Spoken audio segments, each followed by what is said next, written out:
अस्सलाम वालेकुम। मैं उम्मीद करता हूँ कि आप तमाम लोग खैरियत से हैं। मेरा नाम है साद रियल उस्ताद से।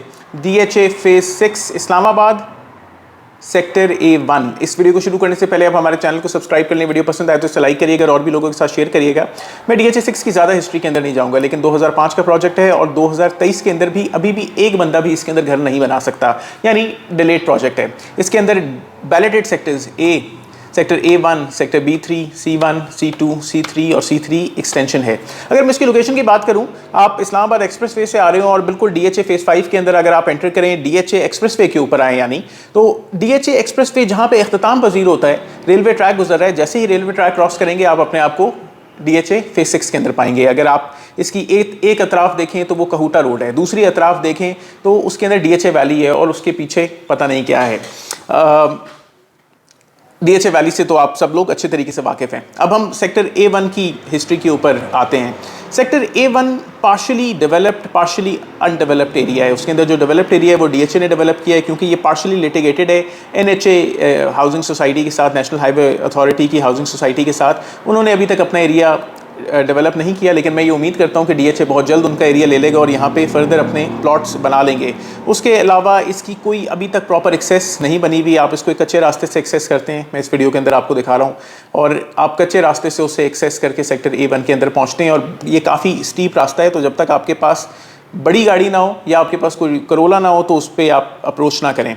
उसके अलावा इसके तीन अतराफ पानी है, यानी रिवर बॉडी गुजर रही है, एक अतराफ इसके रेलवे ट्रैक है। उसके अलावा फ्यूचर के पॉइंट ऑफ व्यू से इसके इर्द गिर्द कोई प्रॉपर कनेक्टेड नेबर सेक्टर नहीं है। सेक्टर A एग्जैक्टली इसको कनेक्टेड नहीं है, वो किसी ब्रिज से आप इसको कनेक्ट करेंगे तो उस तरीके से ये एक मज़ेदार और डिफरेंट सी लिविंग देगा। कुछ प्रोज एंड कॉन्स हैं सेक्टर A1 के। सेक्टर A1 एक प्राइवेट स्पेस होगा, जैसे कि मैंने पहले कहा कि ये किसी और सेक्टर से कनेक्टेड नहीं है, बड़े लिमिटेड इसके अंदर रेजिडेंशियल प्लॉट्स हैं। और जब ये लोग घर बना लेंगे तो यही चंद लोग होंगे जो आपको बहुत आसान होगा कि इसको आप सिक्योर कर लें या गलियों को बंद कर लें, क्योंकि आप ही चंद लोग हैं, या फिर आप लोग मस्जिद के साथी होंगे, तो वो बड़ा ज़बरदस्त स्पेस होगा उस तरीके से। ये एक एलिवेटेड सेक्टर है। इसके तीन अतराफ में क्योंकि पानी है तो आप ये देखेंगे कि आप एक अपने आप को एलिवेटेड या हाइटेड एरिया के ऊपर अपने आप को देखेंगे तो आपको ज़रा अच्छा लगेगा। तीन अतराफ के ऊपर पानी होना भी बड़ी ज़बरदस्त बात है, आप फिशिंग वगैरह कर सकते हैं उसके ऊपर। उसके अलावा ये सेक्टर A से पहले करके आता है, यानी अगर आप एंटर करे होंगे तो ब्रिज से ही फिलहाल लेफ्ट पे होगा, लेकिन गेटिंग ऑन ए टाइम अगर कोई सेक्टर A के थ्रू रास्ता बने तो आप इसको डिफरेंट तरीके से अप्रोच करेंगे। उसके अलावा इसके अंदर कोई मेन रोड के ऊपर कमर्शियल की हिंड्रेंस नहीं है। ऐसा नहीं है कि आप मेन रोड के ऊपर जा रहे हैं, राइट लेफ्ट कमर्शियल्स बने हुए हैं। इसके अंदर अपना सेक्टर कमर्शियल है, वो इसके अंदर ही आपको मिलेगा। उस तरह भी इसकी लिविंग ज़रा रिलेटिवली पीसफुल लिविंग होगी। थॉरोफेयर नहीं है ये उस तरीके से कि अगर बच्चे बाहर क्रिकेट खेल रहे हैं तो कोई गाड़ियाँ वाड़ियाँ तो थॉरोली उस तरीके से नहीं गुजर रही कैसे मेन रोड से आमतौर पे गुजर रही होती हैं। अगर इसमें कॉन्स के ऊपर आता हूं तो अभी भी इसकी एक्सेस डिटर्मिन्ड नहीं है। अभी तक आप इसको कच्चे ही रास्ते से कनेक्ट करते हैं, और कच्चे रास्ते से कनेक्शन या कनेक्टिविटी करना डेफिनेटली मुश्किल है। अपना रास्ता इसका बन जाए तो सेक्टर प्राइस वाइज ग्रो करेगा। उसके अलावा वंस अगेन पार्शियल लिटिगेशन है NHA की हाउसिंग सोसाइटी के साथ। वाटर फ्रंट के ऊपर होने का नुकसान ये है तीन अतराफ में कि DHA अपनी डेवलपमेंट के अंदर आपको रिटेनिंग वॉल्स नहीं बना के देता, तो आपको अपने घरों की, खास तौर पर जिन लोगों के बैक ओपन एजेस के ऊपर घर होंगे, उनको खुद ही रिटेनिंग वॉल अपनी बनानी है। और अब कुछ प्लॉट उनके आधे आधे हैं अपनी लोकेशन के ऊपर, वो प्लॉट भी उनको खोद के पूरे निकालने हैं। लेकिन ये एक बड़ा खूबसूरत प्लॉट भी इस तरीके से बन जाता है, बैक ओपन होते हैं आमतौर पे।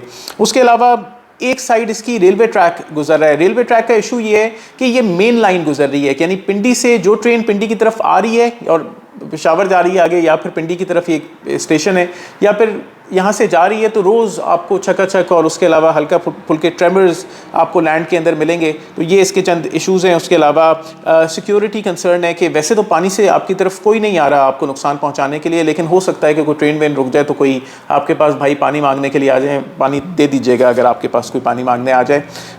मैं अब इसके करंट प्राइसेस के ऊपर आता हूँ। सेक्टर A1 वैसे plot in lieu of undeveloped plots of sector A है, यानी सेक्टर A में जिन लोगों के पास अनडेवलप्ड प्लॉट्स थे, DHA ने कुछ टाइम पहले उनसे ये पूछा कि भाई अगर हम आपको आगे B3 और उसके अलावा किसी सेक्टर्स के अंदर शिफ्ट कर दें। बहुत सारे लोगों ने इसकी ममानियत की, क्योंकि सेक्टर A की कीमत बहुत ज़्यादा बेहतर थी सेक्टर B3 और बाकी सेक्टर्स से। इन लोगों को DHA ने शिफ्ट किया सेक्टर A1 के अंदर। कीमत के अंदर वैसे भी कोई फ़ायदा नहीं हुआ, इतनी ज़्यादा एक्स्ट्राऑर्डिनरी ग्रोथ नहीं आई, लेकिन फिर भी डेवलप प्लॉट्स मिल गए सेक्टर ए से ज़्यादा पहले करके। अगर मैं रेट की बात करूं तो जैसे ही ये बैलेट हुई थी तब तो मार्केट के अंदर कुछ अच्छा रेट था, लेकिन करंट मार्केट के अंदर जो डिमांड्स हैं वो तकरीबन 1.5 करोड़ 160 के ब्रैकेट के अंदर डिमांड्स इसके ऊपर चलती हैं। मार्केट में इन्वेस्टर अगर आपको ऑफर करेगा तो 1 करोड़ 25, 1 करोड़ 30, 1 करोड़ 35 के ब्रैकेट में ऑफर करेगा, लेकिन इसकी जो जेन्युइन वर्थ होनी चाहिए तकरीबन 140, 145 जेन्युइन वर्थ होनी चाहिए। लेकिन उसके अंदर भी ये चीज़ आ जाती है कि कहीं आपका प्लॉट कोई बहुत ज़्यादा पीछे से गिरा बना हो या कोई बहुत ऑड फ्रंट का ना हो। कुछ प्लॉट्स ऐसे हैं जो 90/50 यानी 90 का फ्रंट है, 50 की डेप्थ है, तो आपको घर पे आगे बहुत कुछ छोड़ना पड़ जाता है उसके अंदर आपको उस तरह घर बनाते हुए, तो वो घर को बहुत एक्स्ट्राऑर्डिनरी लुक उस तरीके से नहीं देता। मैं उम्मीद करता हूँ कि आपको इस वीडियो से फ़ायदा हुआ होगा। अगर फ़ायदा हुआ है तो आप हमारे चैनल को लाइक करें, शेयर करें, सब्सक्राइब करें, अपने फेसबुक और इंस्टाग्राम पे भी फॉलो करें। उसके अलावा अगर आप कोई खरीदो फरोख्त इन सेक्टर्स के अंदर DHA फेज 6 के अंदर करना चाहते हैं तो ज़रूर हमसे रब्ता करें। अपना ख्याल रखें। अस्सलाम वालेकुम।